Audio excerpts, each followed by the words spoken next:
Здравствуйте, дорогие наши зрители. Добрый вечер, добрый вечер, добрый вечер. Привет, ребята! Сегодня мы с Кузей расскажем вам сказку, когда... Что это? Что это? Что это?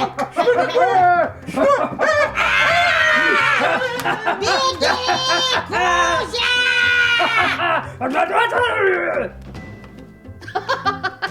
Кузя, Клёпа, да что же вы испугались? Здравствуйте, ребята! Кузя, Клёпа, вернитесь, это же я! Фу ты, Катя! Ну ты напугала! Я думала, все, нас кто-то захватывает. Ой. Уф, жарко-то как! Ой, прям как в Африке! О, а знаете, почему я так выгляжу? Нет, нет.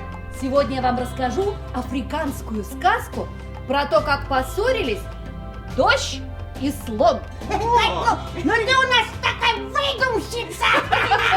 Давай слушать. Дождь – редкий гость в саванне. Он скупо одаривает водой людей и зверей, однако все ему поклоняются. Поэтому дождь и возгордился. Я всех кормлю. Никто без меня обойтись не может. Услышал слон похвальбу дождя и говорит ему: Разве ты кормишь меня? Я сам хожу на охоту и добываю себе пищу. Дождь сильно обиделся. Ах так, ты не веришь, что я кормлю тебя? Посмотрим, как ты проживешь без меня, неблагодарный. Наступила великая засуха. Пересохли все реки и озера, пожухла трава, отсыпались листья с деревьев. Но слон не унывал. О, птица Марабу, ты могучий чародей, поколдуй и вели дождю пролиться на землю. Не буду я для тебя колдовать! Ну и не надо, без тебя обойдусь.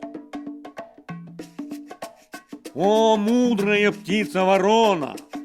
Марабу попусту заклинал дождь пролиться на землю, но дождь так и не подчинился его заклинаниям. Все чары Марабу оказались бессильными, и он сказал, что даже тебе не справиться с дождем. Правда ли это?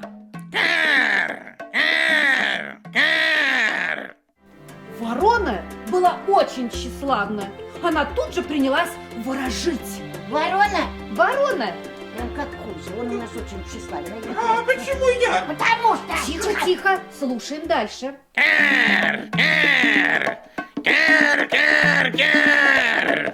Едва склонившись над своими амулетами, проговорила первое заклинание, как с неба хлынул ливень, который напоил всю землю водой, наполнил русло рек и чаши пересохших озер. Однако ветер тут же прогнал тучи, и снова начало печь солнце и высушило всю влагу. Осталась одна маленькая лужица. Слон позвал черепаху.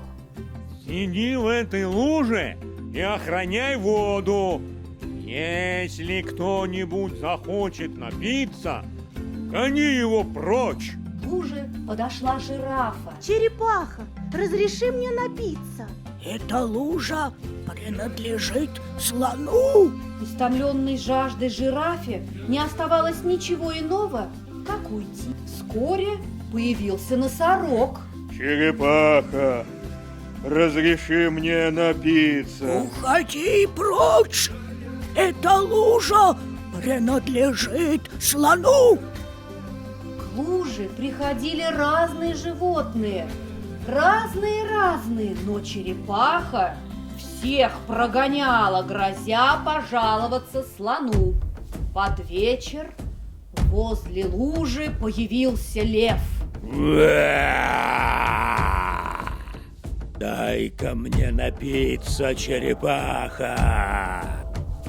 Черепаха открыла было рот, чтобы сказать, что лужа принадлежит слону.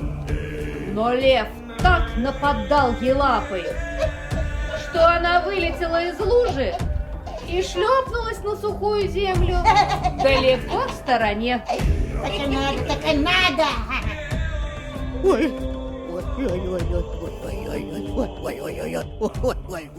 А лев не спеша напился, а затем к водопою потянулись и другие звери. Вот молодец, Лев. Ага, молодец, И конечно. вскоре от лужи не осталось ни капли. Возвратившись с охоты, слон увидел на месте лужи потрескавшийся от жары глиняный пятачок. А рядом сидела черепаха. Слон поднял хобот и затрубил. Черепаха, куда девалась моя вода? Ее выпили звери.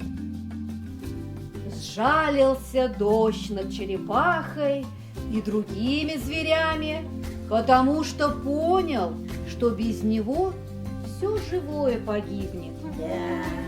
Обильно полил саванну.